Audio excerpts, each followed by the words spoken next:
and the Daily Rundown. Have a good day.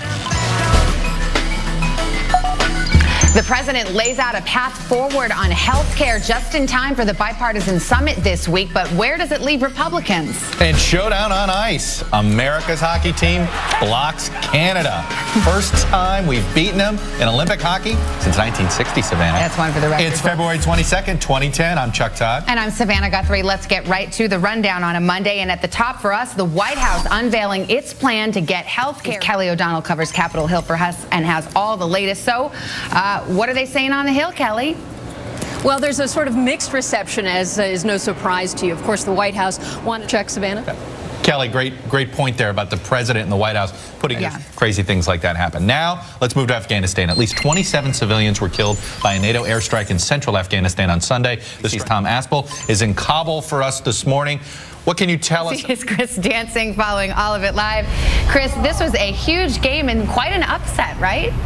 Yeah, what a surprise. It was so exciting. I mean, obviously we're in this hockey-crazed nation, and the hearts of the Canadian people were behind the team. And on paper, of course, the Canadians look like the stronger. Take the hits and hit back game. They had great goalkeeping from Ryan Miller.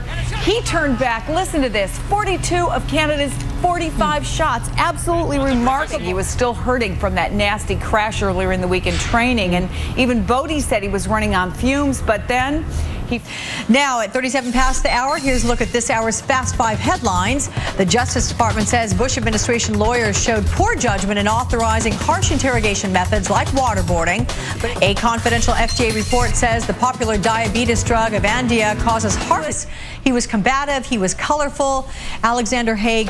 Tiger Woods broke his 3-month silence with a 13-minute long apology. Now it remains to be seen if Tiger can make it back to where he was as a sport's happening. We will get to the Olympics in a moment, but want to update you on the breaking news.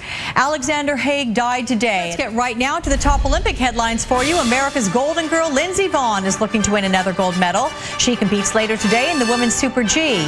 Meanwhile, 2 American figure skating teams are within medal contention after the first round of the ice dance competition last night.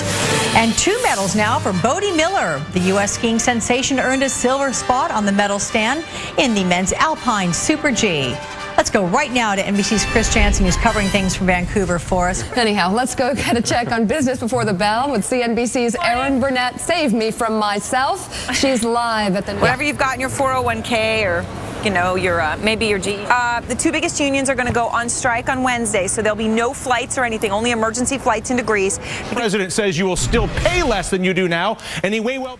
The new bottom line is that this plan is good for politicians and... Starting over after decades and decades. Some of these problems. We do need to cover the uninsured, and this bill does it. And we also everything. I think that there are a lot of elements, for example, in the House and Senate bill that are going to be as part of this final package.